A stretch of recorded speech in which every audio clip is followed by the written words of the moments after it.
Seja bem-vindo ao curso Afrobeat, Linguagem Musical e Ferramenta de Luta. Eu sou o Cláudio Caldeira, eu sou músico, compositor, também sou formado em Psicologia com ênfase em Educação e eu tenho uma ligação com esse nosso assunto, não só por ser um grande fã do gênero, mas também por ter uma ancestralidade afro e por ter redescoberto e me religado a essa ancestralidade também muito por influência desse gênero. Eu acredito que esse curso ele se destina tanto a músicos e pessoas envolvidas com produção musical que queiram entender um pouco mais sobre as especificidades do gênero e as questões técnicas que delineiam o gênero, mas também a qualquer pessoa que estiver interessada em saber um pouco mais a respeito de cultura africana, especialmente expressa nesse formato musical. A jornada desse curso, então, ela vai ter uma abordagem progressiva, onde eu pretendo mostrar para vocês como o Afrobeat ele é não só uma excelente ferramenta de ensino e aprendizagem de música e mais especificamente de improvisação nesse campo da música, mas também da construção de uma identidade coletiva e de uma via de expressão política. No decorrer do curso, então, a gente vai passar por uma conceituação, onde a gente vai entender um pouco melhor o que é o Afrobeat, da onde ele vem, o contexto histórico tanto da Nigéria, que é o lugar de criação, quanto do mundo na época, e das pessoas importantes para o advento da criação do gênero. A gente vai passar por uma parte prática, onde eu vou fazer uma espécie de raio-x do gênero, falando a respeito da instrumentação padrão, que é largamente utilizado no gênero, das características rítmicas, melódicas e harmônicas. Tudo isso de uma forma que qualquer pessoa possa entender, não só um músico ou uma pessoa que estuda música. E por fim, a gente vai fazer uma aplicação de todo esse conhecimento que a gente vai construir, analisando 2 arranjos tradicionais do Fela Kuti, criador do Afrobeat, e 2 arranjos que eu produzi tentando respeitar a ideia do gênero. E não existe uma forma melhor da gente iniciar essa jornada senão pelo começo.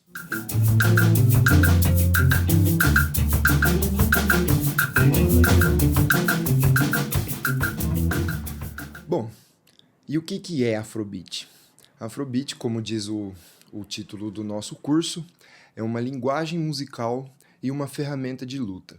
Linguagem musical porque ele é um gênero de música que foi criado num lugar por alguém, por pessoas, e ele é uma ferramenta de luta porque, para além de ser apenas uma forma de música, um produto musical, ele também foi um meio de conseguir mudanças efetivas na realidade e de empenho coletivo em prol de algo e baseado em alguma crença, em alguma ideia, em algum norte político, por assim dizer, de ação sobre o mundo. Então, linguagem musical. O Afrobeat, a gente pode pensar assim na palavra, né? Afrobeat. Ela junta afro, que são coisas que se referem à África, e beat, que é literalmente a palavra em inglês para batida. Se a gente for pensar em batida africana, afrobeats, há muitas batidas provenientes da África, muitos ritmos provenientes da África, sejam eles ritmos tradicionais, como ritmos populares, como ritmos religiosos, assim como a música no geral, em qualquer lugar do mundo, em qualquer contexto, ela sempre tem muitos propósitos aos quais ela serve. Ela pode ser um jingle, ela pode ser um hino, ela pode ser diversas possibilidades de como um artista entrega e com qual propósito ele entrega a sua música. O Afrobeat que a gente vai tratar aqui é um ritmo consolidado na Nigéria por um cara chamado Fela Kuti, e ele advém de uma mistura de outros gêneros, ritmos tradicionais do oeste da África, que tem muita relação com os nossos ritmos aqui no Brasil, e no decorrer do nosso curso a gente vai entender e ver alguns exemplos de como isso acontece e por quê. E para além desses ritmos tradicionais, o Afrobeat tradicional, o Afrobeat que a gente vai tratar aqui nesse curso, ele mistura também com influências do jazz, do soul music, do funk e de outras expressões musicais internacionais que tem aí o link com o que a gente está falando de serem também músicas negras, afrodiaspóricas, músicas de indivíduos que têm herança africana pelo mundo. Enfim, para falar a respeito do Afrobeat, é importante falar a respeito da pessoa que idealizou e que cunhou esse termo, né? Porque, como eu disse, se a gente for pensar em batidas africanas, muitas coisas se encaixariam nesse contexto. Mas essa especificamente que a gente trata no curso, ela se refere a essa música e esse termo Afrobeat foi cunhado pelo Fela Kuti. O Fela Kuti, ele foi o líder do primeiro grande grupo de Afrobeat, e eu acredito que falar dele e falar sobre o legado e aquilo que ele modernizou na música e o que ele trouxe de ação na realidade importante, é primordial falar a respeito da mãe dele, que é talvez uma pessoa muito mais importante que ele para esse acontecimento tanto musical quanto político. Bom, o Fela Kuti, ele é nascido em Abeokuta, que é uma cidade do estado de Ogun, na Nigéria, e a mãe dele chama-se Fumilayo Kuti. Ela tem um nome maior, mas ela é reconhecida internacionalmente como Fumilayo Kuti.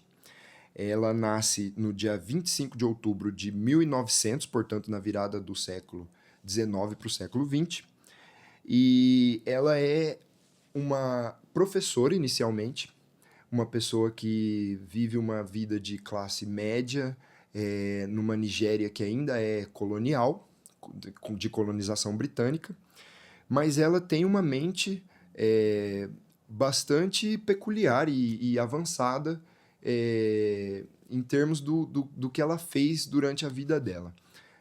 Ela sempre foi muito preocupada com causas de ativismo, sobretudo em relação às mulheres, o que é uma coisa super em voga na nossa contemporaneidade. Ela já fazia a partir dos anos 30 e 40. Nos anos 40, ela fundou a Associação de Mulheres de Abeokuta, que lutava basicamente contra impostos que o governo, o Alaké, que era uma espécie de rei, uma espécie de governador na Nigéria, na época, que ainda obedecia a ordens do Império Britânico, mas era um Alaké, um rei na Nigéria. Eles tinham impostos que eram coletados especificamente das mulheres. As mulheres tinham taxação sobre o fato de serem mulheres. A Fumilayo ficou muito descontente com essa situação e junto com o grupo dela, que inicialmente era um grupo de caridade, um grupo de ativismo social de mulheres cristãs de classe média. Tornou-se, então, depois desse fato delas lutarem contra esses impostos, que eram taxações sobre as mulheres, tornou-se um grupo com um viés um pouco mais político. Em determinado momento, mais especificamente no ano de 47, o Alaké e o governo do estado proíbe que as mulheres protestem, ou que elas se reúnem, ou que elas façam qualquer tipo de campanha pública contra essas taxações. A Fumilayo, mãe do Fela Kuti, criador do Afrobeat, nosso gênero, ela teve uma ideia super brilhante e ela começou a organizar piqueniques, passeios públicos. Então ela fazia, tipo assim, ela boicotava a regra de que não poderiam haver manifestações públicas das mulheres contra o negócio, fazendo outro tipo de evento que seria socialmente aceito, e aí nesses eventos ela levantava essa agenda contra os impostos. Por fim, a pressão foi tanta e começaram a acontecer altercações entre as mulheres que estavam se manifestando e a polícia. Em determinado momento, foi forte a tendência da opinião pública em favor da Fumilayo. Os jornais começaram a escrever sobre a bravura dela quando ela defendia as suas mulheres, e também o próprio povo começou a se despertar para essa situação que aconteceu. A movimentação que ela foi capaz de fazer em relação a isso levou à suspensão desses impostos em 1948 e a uma abdicação temporária do Alaké em 1949. Então, ela era já, de fato, uma pessoa que tinha uma visão de modificação social, de olhar para a sociedade, de coletividade e, sobretudo, de proteção contra um poder imposto. E ela tinha uma visão considerada muito moderna para a época. Até onde eu pesquisei, a Funmilayo foi a primeira mulher a ter uma carteira de motorista na Nigéria. Então ela era com certeza uma pessoa inovadora. E isso é bastante importante para o que a gente vai construir aqui. Eu quero que vocês guardem o nome dessa mulher imponente, porque o desenvolver do Afrobeat leva a um fato muito importante da vida dela. Inicialmente, esse fato importante é o nascimento do Fela Kuti, que ele nasce, então, em 1938, no dia 15 de outubro, e ele é, então, o filho da Funmilayo, que era uma professora e uma ativista política, e do pai, que era o Israel Oludotun Ransome Kuti, que era um professor também de uma escola até de certa forma elitizada, uma escola anglicana, onde ele era pastor e professor. Então, o Fela Kuti, é importante a gente ressaltar, ele era um africano, nigeriano, mas que nasceu numa família que a gente pode considerar, dado ao contexto, que era abastada. Era uma família de porte cultural e uma família que dava valor à educação. E tinha uma vida considerada até uma vida confortável, uma vida de classe média alta, por padrão de uma Nigéria colonial, nos anos 40 e 50. O Fela Kuti ele foi criado em boas escolas, em escolas com padrão britânico, e posteriormente, quando ele assume a postura pan-africana que norteia a discografia e a carreira dele, ele até menciona o fato de que ele não poderia falar suas línguas originais quando ele estava nessa escola. Vale aqui um parênteses que é falar a respeito da Nigéria, que é o lugar onde nasceu o Fela Kuti e onde foram provocadas tantas mudanças efetivas pela mãe do Fela Kuti.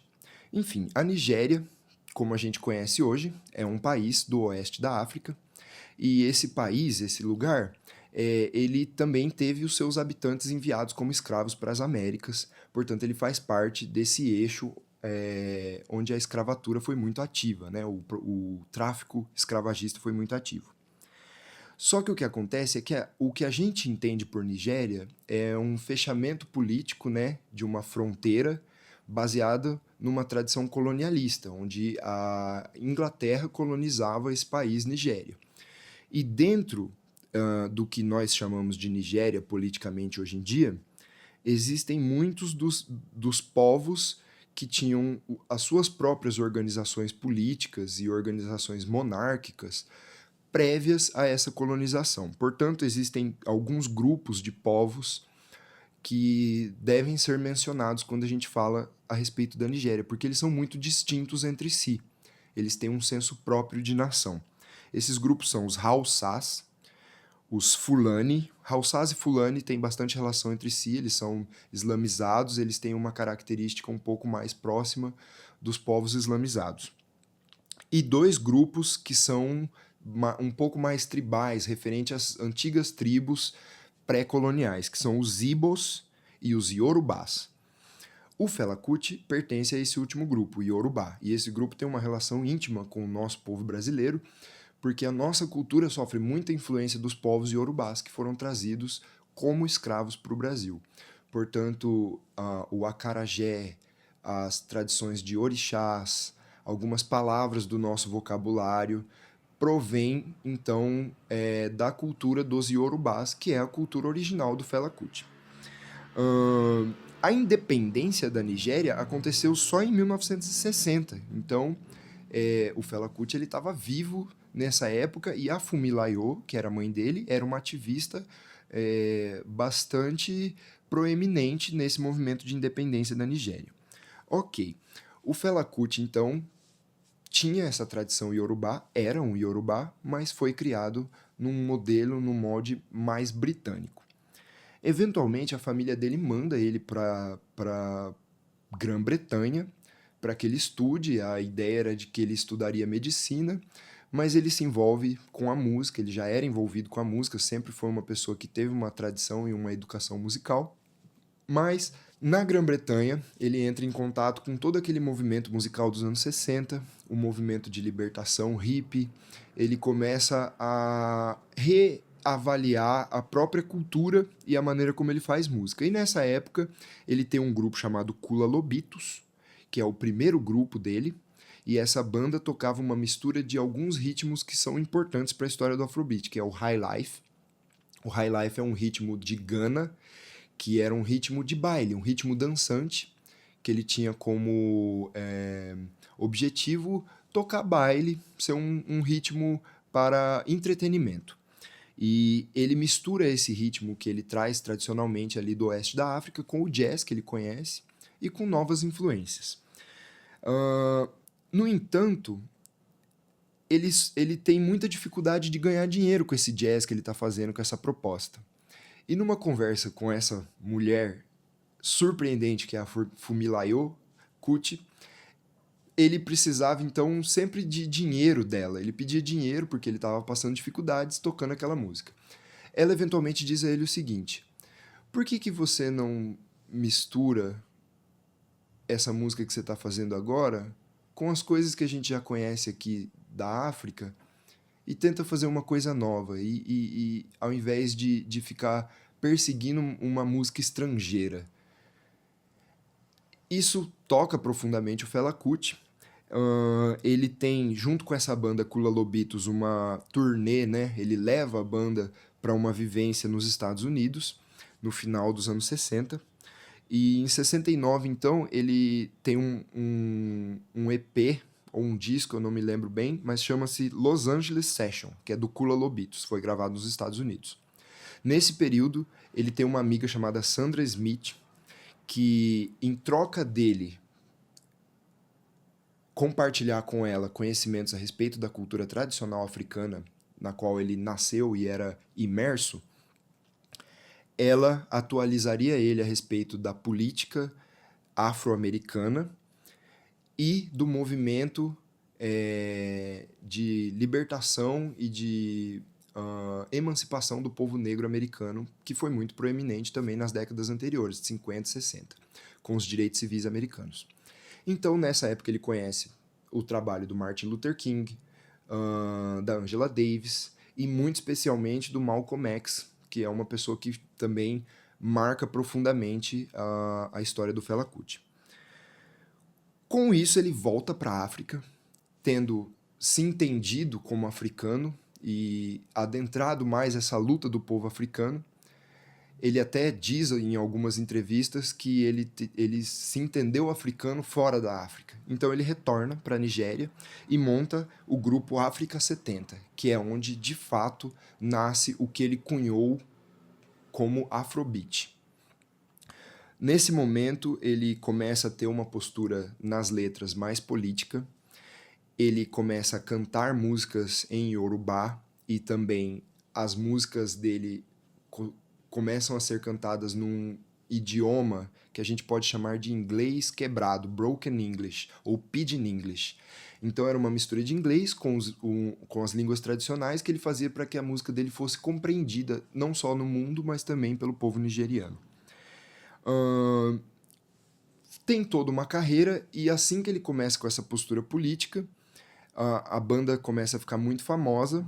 Ele monta uma espécie de república chamado Kalakuta República. É uma comuna, né? Um prédio onde moravam os músicos, tinha o estúdio, dava-se vivências e aulas e etc. E também servia ali como base dele, né? Para essa movimentação que ele começou a fazer.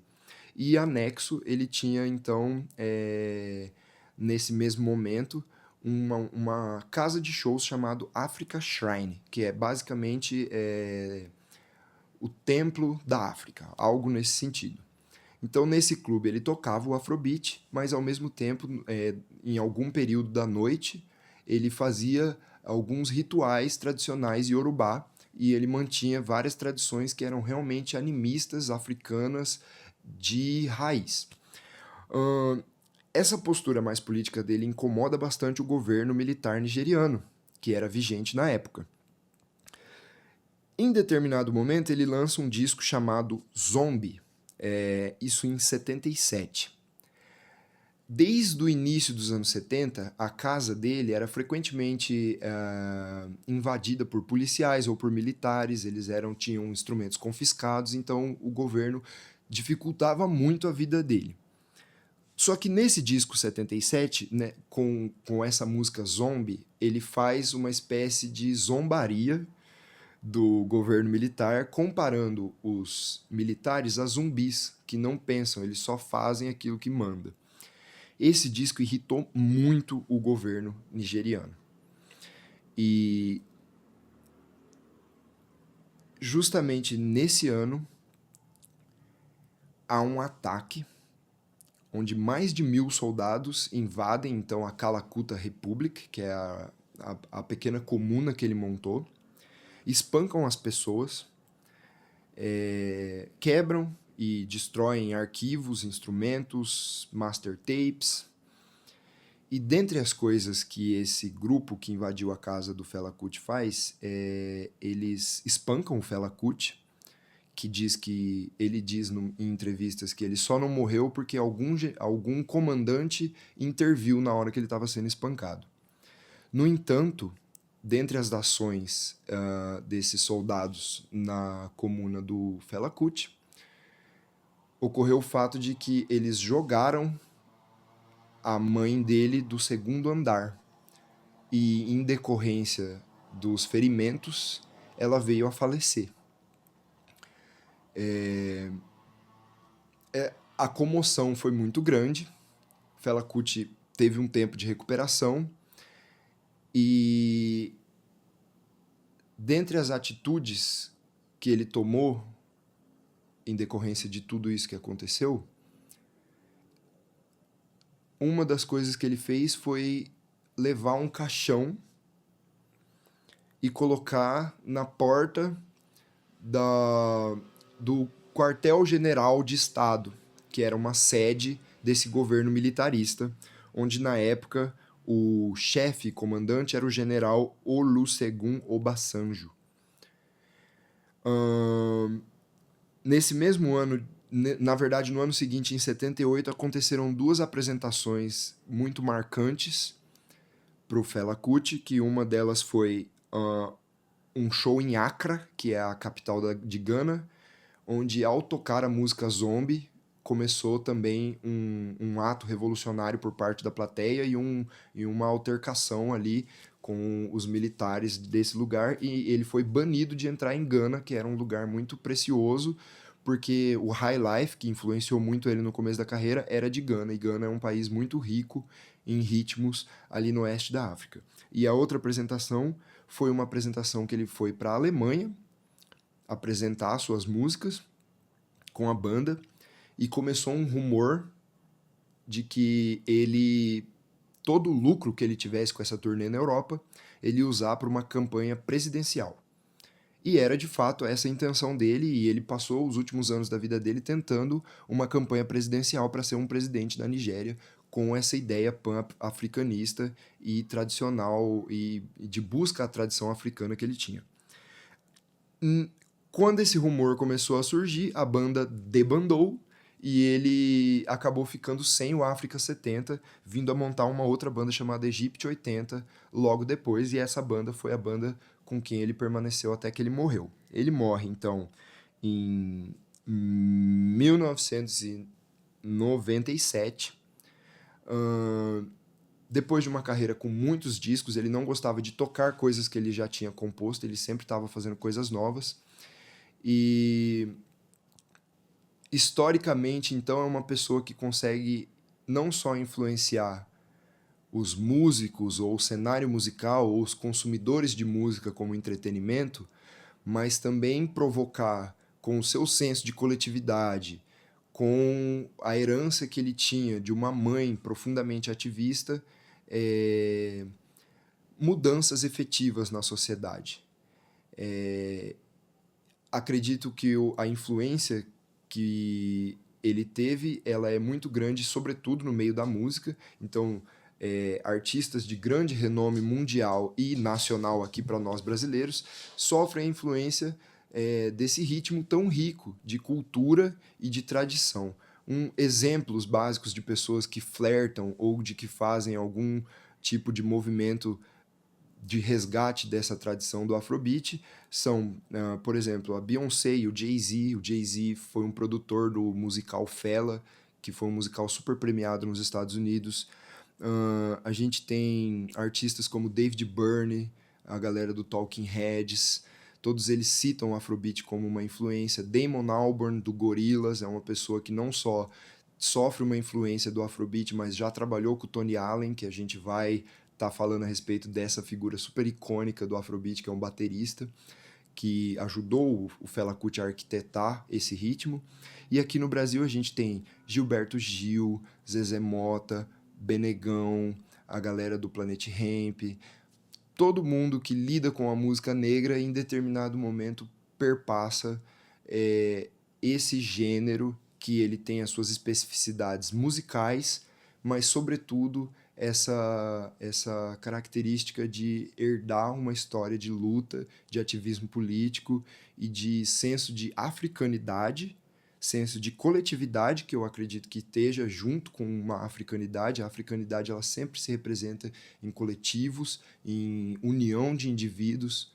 E eu, Cláudio Caldeira, que sou a pessoa que vim aqui falar desse gênero para vocês, eu tenho só a esperança de que não só eu possa transmitir algum conhecimento em relação à música, em relação aos elementos que levam alguma coisa a se parecer com o Afrobeat, mas também que vocês possam ter os momentos felizes ouvindo esse gênero tão rico musical, que possam dançar muito, porque ele é extremamente vinculado ao nosso corpo, e quiçá que você que está me assistindo possa perceber o quão potentes são as formas de arte, as formas de cultura, o que aquilo pode gerar para além só do entretenimento. Que uma música, uma pintura, uma poesia ou qualquer coisa que é feito com uma grande intenção e com um senso de união pode gerar uma mudança produtiva na sociedade, e sobretudo em se tratando de algo que é relacionado à cultura afro, seja afro-brasileira, seja afro-mundial, ou nesse caso especificamente afro-africana.